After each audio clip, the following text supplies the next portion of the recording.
Hi, this is Jim Gibson. Thank you for joining me on my channel today. Today I want to talk about real estate investing. First I'm going to talk to you a little bit of background, my background, because I am a real estate investor and how I ended up getting into real estate investing. I owned a company, it was a nice sized company too. It's called Nova Voice and Data Systems, and we had nice profitability and we're always in the black.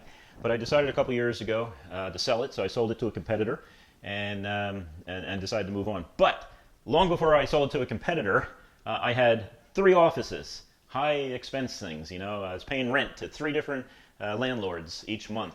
And so I decided one day to add up all this rent I'm paying to these people. I never saw them, basically. I saw them when we signed a contract, maybe, or something. I don't know. Maybe it was just a real estate agent. Don't remember. But I added up the 3 rent payments, and I realized that I had enough money that I could afford to buy my own property. And I had enough for a down payment. So I went to the bank, got a mortgage, and I bought my own property, commercial mortgage, commercial property. Warehouse with office space and 15-year mortgage. But my rent payments to these other 3 areas, when they ended, it was actually pretty good. I could pay this mortgage. But the one difference back then than it is today is the interest rates were a lot higher. I think it was anywhere between 6 to 8%, probably 6% if I remember right. So I was paying 6% in mortgage rates back then, and yet it was still a good deal for me because I was paying less than I was paying renting 3 facilities. And I was paying this now to myself. Now I created another LLC that just did nothing but real estate investing, because this was really a good idea. I'm going to be honest with you. It was a great idea. But one of the things that is different today is that you have extremely low interest rates. I mean, this is the lowest I've ever seen them. I bought a house recently, and I decided I want to mortgage most of it. And so I got a mortgage rate of 2.85. 2.85, man, that's fantastic. And maybe it will go down some more, I don't care. 2.85 is the best mortgage rate that I've ever seen. So the mortgage rates are really low, and it's because of the Fed. The Fed's mortgage rate is close to 0, and that's what they loan other banks, and the other banks, based on the fact that the Fed's rates are so low that they can offer you lower rates.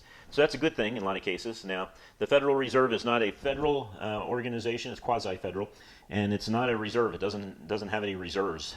It is an organization that controls banking.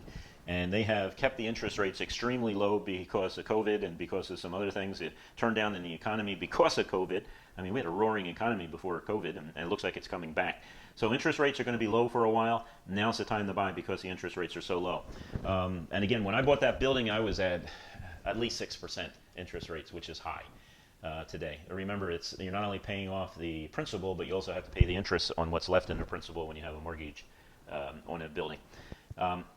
The second thing I really liked about commercial property is its passive income.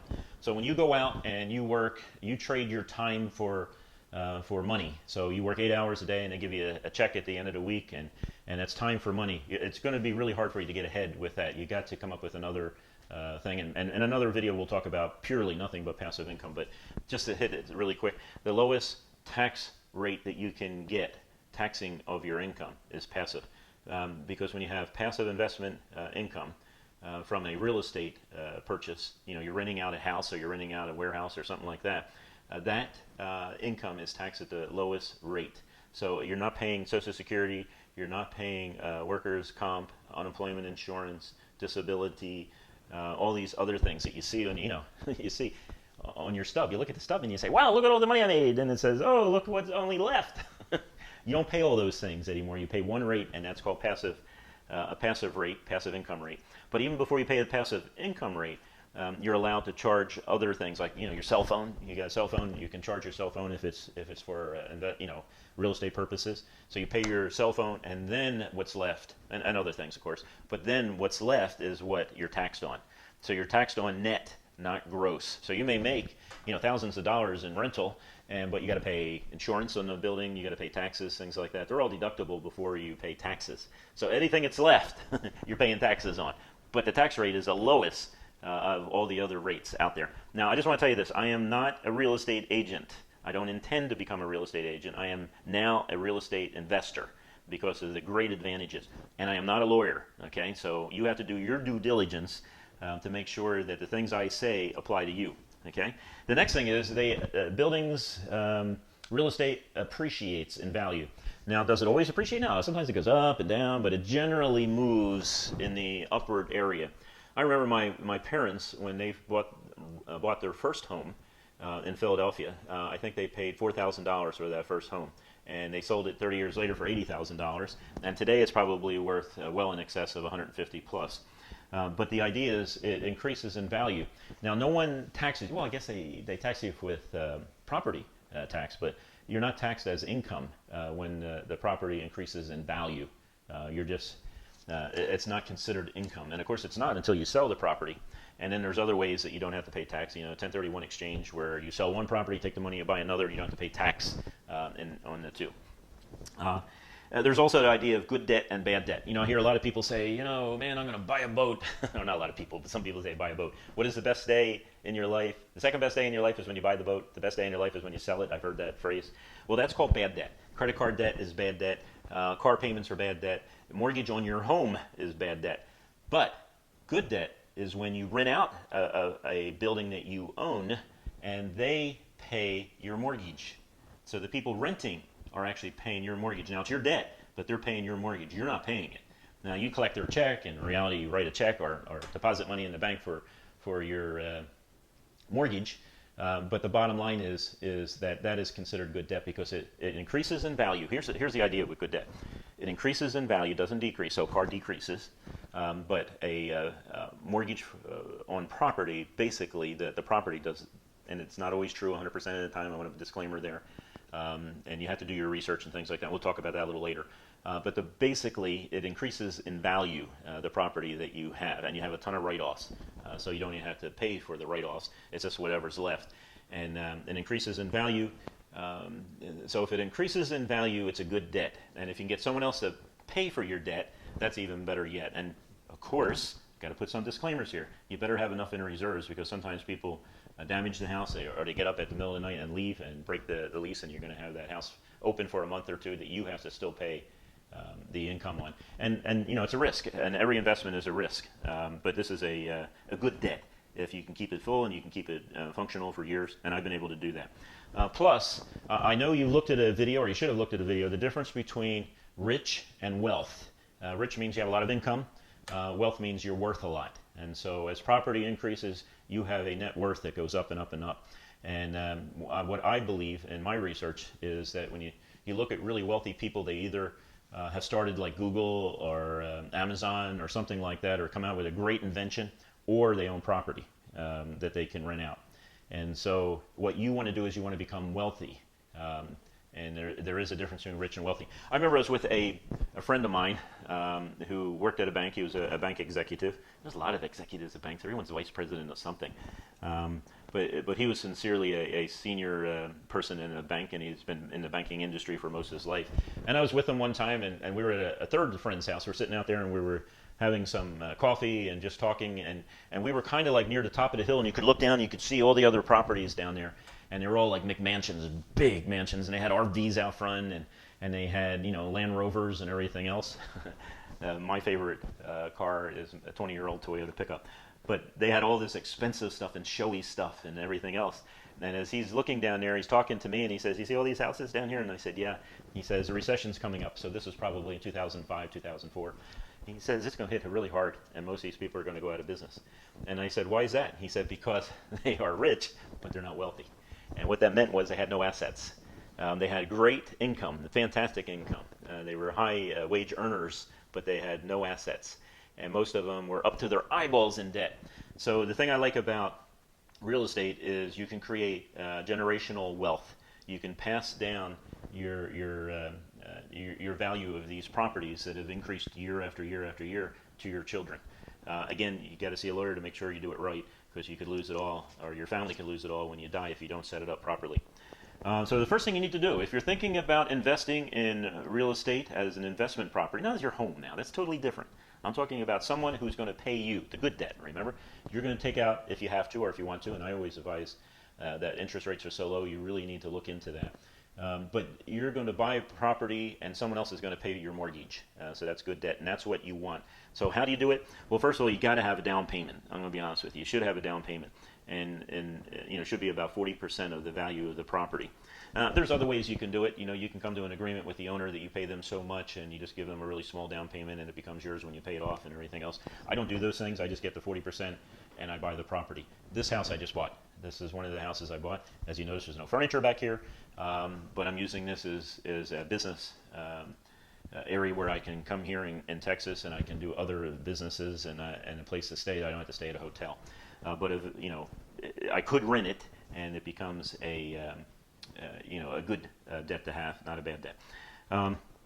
But do your homework. I think even when I was looking at that warehouse to buy 20 years ago, and which every month I receive a considerable amount of money in rent. Now that it's paid off, it just covers some expenses, and then the rest is mine that goes into the bank for the next purchase.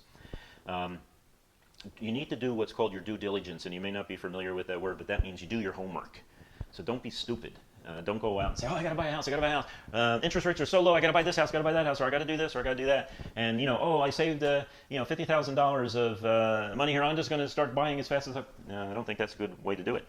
Well, what I think you should do is start to study this. If you've never done this before, you don't own any investment property, then you need to start doing some studies. There's some really great books out there on real estate investing. And something, what I'll do is I'll look through my library, and I'll, down below in the comments section, or in the description, I'm sorry, I'll put some books in there that if you want to read and study, that is, some resources for you. But man, I read a lot of books. I talked to a lot of people. I have a friend that was involved in real estate. He was not only a real estate broker, but primary income was coming from property that he was renting out. So maybe you want to become a real estate agent to learn about this stuff. I don't know. That's more than I wanted to do. I don't want to be an agent. I want to own real estate and get passive income. So you got to read books. You got to study things like that. You can see a lot on the internet. A lot of people talk about that. There's a lot of people I wouldn't follow, but there's a lot of good information out there. Then you need to study the market. Are you going to buy single-family homes? You're going to buy warehouses. You're going to buy some things that I would never touch now. Would be office buildings and malls. Don't want to buy those. A friend of mine once said he doesn't have enough money for a down payment, but he wants to be involved in real estate investment. And he said, "What do you recommend?" Well, what I would recommend is REITs, real estate investment trusts. They're stocks, and what you do is you buy into them, and as the value of the property that they manage for you goes up in value. Of course, it's for you and 50,000 other people. You actually get income from that. And I had a REIT for a while, and it paid off really well. But I did my homework. I just didn't sign up for anything. You don't want a REIT in a mall right now because malls are dying. You want a REIT in something else. I don't know, because I'm not researching it, because I'm not going to do any REITs in the future. But they really worked for me. They gave me a foot in the market at the same time while I could study and I could figure out what's going on with the market. Hey, now, before I forget, and I keep on forgetting this, if any of this information is good, then please give me a thumbs up and give me, subscribe to my channel, because I'm going to do a lot more of this. I'm going to tell you my mistakes. I'm going to tell you how I earned money, and how I could probably, if I want to, sit back and retire now and just collect from my investment properties and do pretty good, do pretty well. So you can do retirement from investment properties, and I'll tell you one thing, for me, it's 10,000 times better than Social Security. I'm old enough to collect Social Security, but it's a lot better than what I'm going to get from Social Security. And it's my investments are paying me now. So at first, you do all the work up front. You learn how to invest in real estate. You follow it through. You learn about real estate, and then you invest in it, and then it pays you for the rest of your life. And of course, the longer you have that real estate, that means rent goes up, and you have to keep it market rate type of thing. If you charge $10,000 more per month than anyone else, people aren't going to rent from you. So there is that, you got to be reasonable within your market, and that keeps the rents the lowest possible. But it also helps the investors and gives them reasonable return on their risk. There is risk in this. So I risked a lot of money to get that warehouse, because I Nova could have went out of business, and if they went out of business, I wouldn't be able to afford the mortgage rates. So just remember that a lot of this is passive income, and passive income is fantastic. Good debt is fantastic. Multi-generational wealth is fantastic. I mean, I wish my parents would have invested more than just in the $4,000 house that they bought and sold when they were retired, but it actually helped them in their retirement. It's the best time to do it. Mortgage rates are low. Do your homework. If you don't do your homework, you're going to make mistakes. And it's a different viewpoint than the average house buyer. So the average house buyer, you know, I was with a real estate agent one time looking at a house. I'm always looking at houses, by the way. And if you want to be involved in this, you should always look at houses. Even if you can't afford one right now, go out and look at them, ask the price, things like that. And you start to get a feel for the value of the house, neighborhood, things like that, what people will pay for it. You look up rents and things like that. But you know, it's just a good area to be in, and I will discuss this some more. There are some cautions in this area, especially now because it seems like the real estate market is overheated. But again, when I talk to a real estate agent, you probably want to shy away from just the average real estate market. You want to deal with someone that knows investment properties. Because I talked to a real young agent one time, and as I walked in the house, I said, look, I'm looking at this for investment property, and they started telling me, oh, look how beautiful the carpet looks. Oh, look at the beautiful paint. Oh, look at this. Oh, this, you know, they just got done painting the closet. It looks so clean and neat.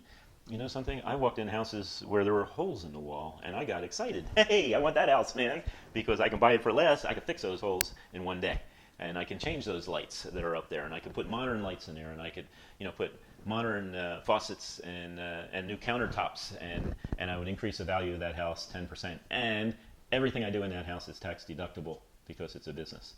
Again, thumbs up, please, please. I need the thumbs up. But even more, I need this to get subscribers. So if you like what I'm saying, fantastic. Please thumbs up. If you don't agree with me or you want to add to it, fantastic. Then do comments, especially if you don't agree with me. If it's reasonable disagreement, I'll post them.